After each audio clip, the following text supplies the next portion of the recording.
il y a ce truc que je retrouve souvent, hein, mais moi je suis passé par là. C'est le problème de la légitimité. C'est-à-dire que moi, quand j'ai commencé à monter, bon, j'ai pas de formation, j'ai pas fait d'école, j'ai appris chez moi sur des projets avec des copains.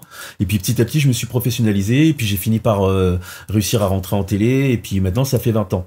Mais pendant au moins 10 ans, je pense que j'avais ce truc de pas me sentir à ma place, d'avoir l'impression d'avoir, tu sais, d'être rentré par effraction. Et j'avais un petit peu de mal à l'assumer. Et en fait, je le vois en discutant avec des gens, hein, ce petit truc du... Parce qu'il y a beaucoup de monteurs qui actuellement travaillent sur YouTube, qui sont souvent jeunes, tu vois, et qui n'ont pas fait d'école, qui n'ont pas... Et qui sont archi-doués, comme on vient de le dire, mais qui du coup ont quand même ce syndrome de l'imposteur, comme ça, d'être là, à se demander si un jour, ils se disent, tiens, j'ai envie de mettre au documentaire, est-ce que je suis légitime à le faire, est-ce que je peux venir toquer à une porte et dire, machin, tu sais, ça demande un petit peu de confiance en soi.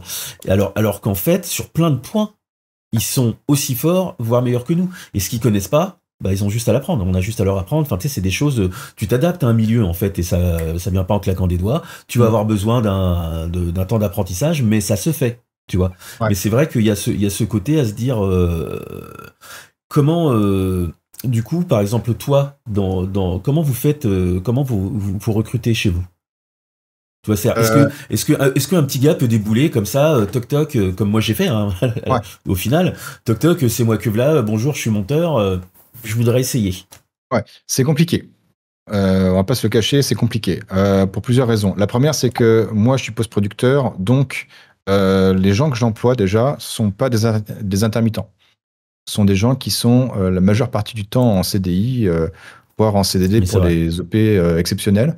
Pas de CDDU. Le CDDU, donc, c'est grosso modo une sorte de contrat sur plusieurs mois. Grosso modo, vous suivez une émission en tant qu'intermittent, quand même, de toute façon. Ça, c'est réservé aux boîtes de production. Donc, moi, un monteur qui vient déjà, je lui dis, qu'est-ce que tu fais là? Dans le sens où moi, je suis chargé de faire en sorte que ça se passe bien pour le monteur, mais je ne suis pas monteur. Donc, ce qui fait que les gens viennent chez moi plus pour limite se former. Les gens sortent de l'école, très souvent BTS audiovisuel public. J'insiste sur le public. BTS audiovisuel public. Et moi, en fait, pendant 2-3 ans, je vais leur dire, voilà, vous avez appris ça, voilà la réalité du terrain. Elle n'est pas très éloignée de ce que vous avez appris, mais voilà la réalité du terrain. Et en venant chez moi, ils vont avoir accès à 50 salles, ils vont avoir accès à du matos de dingue, ils vont avoir accès pour faire leur projet perso, parce que je les laisse faire sur du DaVinci, des écrans 35 000 balles.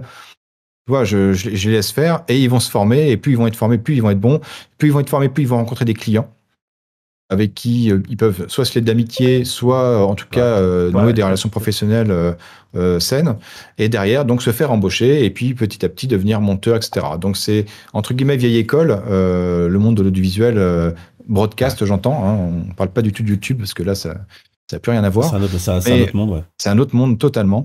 Mais en tout cas, voilà, moi c'est aujourd'hui en fait, si tu veux rentrer dans une boîte comme la mienne, il faut quand même avoir fait des études qui sont comme en adéquation avec ça. Sinon, c'est un peu compliqué. Donc, ça peut être ça. Moi, j'ai fait l'ESRA, techniquement. J'ai 2 techniciens qui ont fait les 3 IS, mais très souvent, les gens qu'on rencontre sont des gens qui ont fait des BTS audiovisuels, souvent publics. Un monteur qui voudrait toquer à une porte, toi, je pense que tu l'as plus fait dans une boîte de prod, je pense. Boîte de prod, ouais. Ouais, en boîte de prod. Ah, c'est ça. Donc, qui sont ceux qui embauchent les monteurs. Ils peuvent faire ça, ils peuvent tenter. Je veux dire, bah, moi, c'est l'expérience que j'ai. Après, voilà. c'était il y a 20 ans, tu vois. Mais ouais, c'est ça. moi, j'ai le sentiment qu'en boîte de prod, tu peux arriver comme ça, juste, j'allais dire, armé de ton courage, mais en fait, il faut quand même que tu saches monter, tu vois. Faut pas arriver non plus, voilà. Mais tu peux arriver armé de ton courage et être reçu et entendu. Et je pense que à la motivation, les mecs, ils vont t'essayer. Parce que, déjà, il se passe un truc, donc moi, c'est le contact que j'ai avec les boîtes de prod où je travaille, hein, c'est que ils cherchent tout le temps des gens. Vraiment, soyons honnêtes, ils cherchent tout le temps des gens. Par contre, ils sont un peu frileux à essayer des nouvelles personnes. Mais en même temps, ils cherchent. Donc, ils ont une sorte de truc un peu, tu sais, où t'as l'impression qu'ils savent pas sur quel pied danser.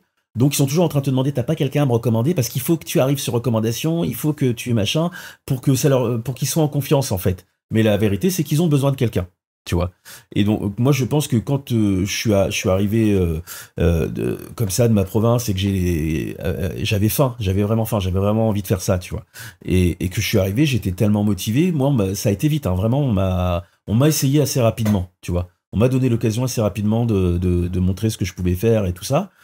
Et je pense que toutes les boîtes de prod ont des petits projets sur lesquels ils peuvent essayer des gens.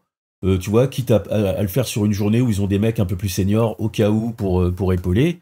Et puis voilà, mais je pense qu'il y a une porte comme ça qui est ouverte et où tu peux arriver un peu, j'ai envie de dire, sorti de nulle part comme je l'ai fait. Par contre, il faut aligner derrière. Moi, je suis devenu du jour au lendemain le mec le plus travailleur de la Terre et voilà.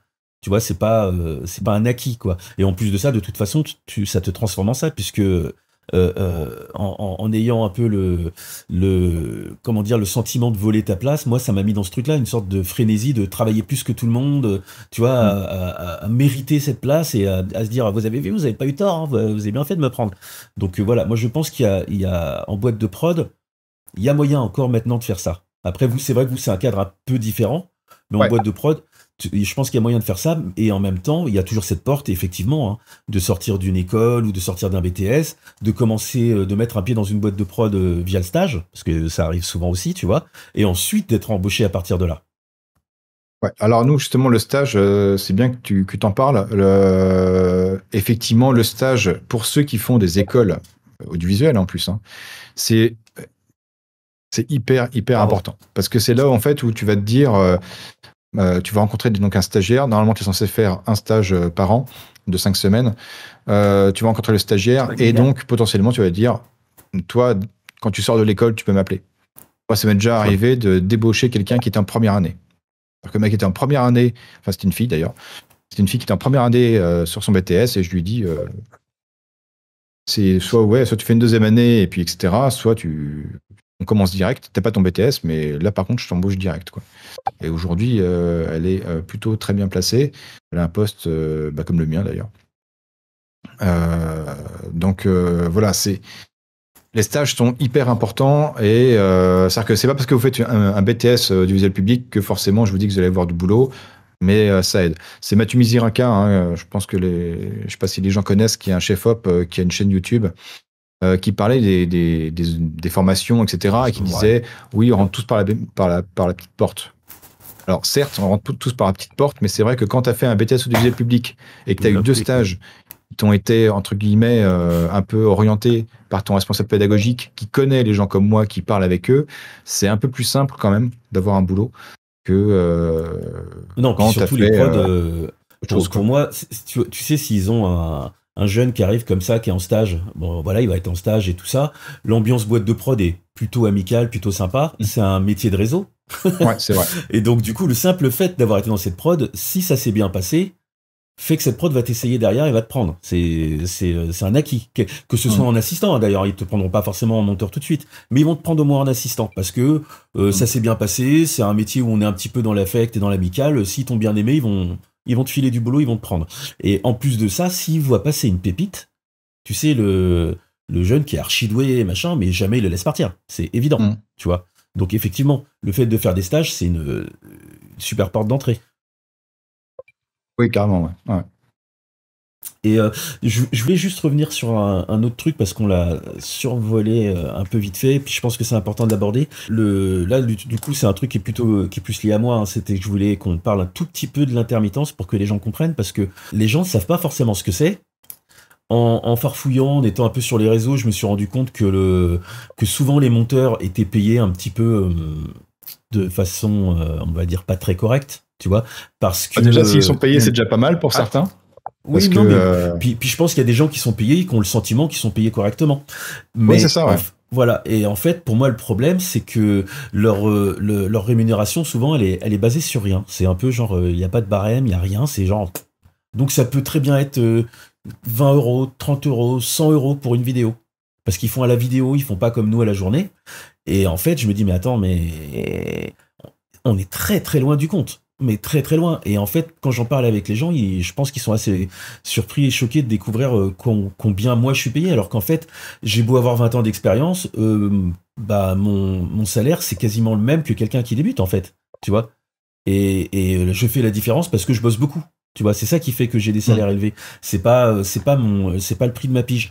Et donc du coup, juste pour revenir là-dessus, donc je suis intermittent du spectacle. Ça veut dire que on m'emploie à la pige, on me paye à la journée, et en fait, il y a un tarif journalier qui est imposé par une convention collective, qui est la convention collective des métiers de l'audiovisuel. Et moi, je suis chef monteur. En chef monteur, je suis payé, parce que ça vient de changer, en plus, là, ils viennent d'augmenter, je crois. Ils ont augmenté de 3%, donc j'ai pas le chiffre précis maintenant. Ouais. Mais on va dire que je suis payé à la louche de 267, maintenant, c'était, je crois. 267 € brut à la journée. Donc ça veut dire que si enfin après, ça fait des mathématiques faciles. Si je bosse 10 jours, donc 2 semaines de travail plein, ça fait 2600, et si je bosse le mois complet, je suis quasiment à 5000 € en brut. Donc ça, c'est les salaires c'est le salaire que doit être payé un monteur, et c'est le salaire bas du plafond, c'est-à-dire que c'est la convention. Ça veut dire que de temps en temps, il m'arrive de négocier au-dessus en fonction des tâches et de ce qu'on me demande de faire. Donc voilà, et quand je vois à côté le milieu de YouTube, il y a pas ce truc-là, et les gens ignorent que ça existe, et donc du coup, ils choisissent leur prix sur... moi, ça me paraît très logique que, par exemple, comme ils sont souvent auto-entrepreneurs, que leur prix soit calculé en fonction de ça, parce que c'est un peu la référence de combien vaut un monteur, en fait. Tu vois. Et en fait, ça, je le vois pas. Donc, j'essaye de répandre la bonne parole, de faire en sorte que les gens aient cette info, déjà, qu'elle circule, que, bah, voilà, le salaire d'un monteur, le métier de monteur, c'est un métier qui est bien payé. C'est pas parce que sinon, vu ce que ça demande comme ressources, vu ce que ça demande comme engagement, quand je vois certaines personnes combien elles sont payées, je me dis bah, je comprends l'amour du métier, tu vois, mais t'aurais une vie beaucoup plus cool en étant caissier, en fait, vraiment, et tu serais peut-être mieux payé. Donc voilà. Bah disons que tu serais mieux payé parce que tu ferais en plus du montage à côté, donc du coup, moi, pareil que toi, hein, je suis un peu tombé de haut quand j'ai vu certains montages qui étaient quand même vraiment pas mal sur YouTube, et notamment j'étais en vocal avec quelqu'un qui me disait oui, c'est moi qui l'ai fait. Je dis bah franchement c'est bien. En plus moi vraiment 45 ans, tu vois, les montages épileptiques, etc. J'aime pas trop ça, donc lui, il a 18 ou 19 ans, et ce qu'il avait fait, c'était plutôt bien. Il laissait les respirations, dans les rires, des trucs comme ça, tu vois. Enfin, il laissait le truc se faire, donc c'était plutôt bien fait. Et évidemment, plein d'effets, plein de transitions, plein de machins, des trucs qu'il avait fait en 3D, etc. 60 heures de boulot pour quelqu'un qui avait un peu plus de 800 000 abonnés, et 500 €. Non, pardon, 200 €. 200 €. Donc, et puis 200 € facture en plus, hein. Ça veut dire que 200 € facture. 200 € facture. Parce que nous, par exemple, vraiment, parce que toi, le salaire que tu as donné, c'est chef monteur. Chef monteur.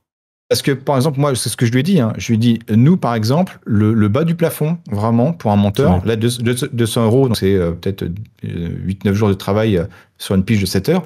Bon, lui, il a dû travailler 5 jours comme un taré, mais je dis, 200 €, c'est ce que gagne un monteur en une journée. En une journée. Monteur, et c'est un salaire. Et c'est un salaire. Et en plus de ça, je lui disais, mais tu te rends compte en plus que lui, il ne fait quasiment que du montage. Il fait pas tout le motion design, etc. C'est-à-dire que là, toi, t'es chef monteur truquiste. Ouais, c'est ça. Normalement, c'est level up quand même. Hein. En fait, ils sont à 2 doigts du chef monteur spécialisé. Tu l'as vu cette ligne là dans le dans le truc. Ouais. C'est le machin, c'est 350 balles, je crois, la journée. T'as l'impression que ce qu'ils font, c'est ça en fait, et mais en étant payé, tu vois, 3 fois rien, et effectivement, hein, parce que j'insiste sur le fait que nous, les prix qu'on donne, c'est salaire, parce que ça sous-entend que tu payes des charges sociales et que tu as une protection sociale avec ça.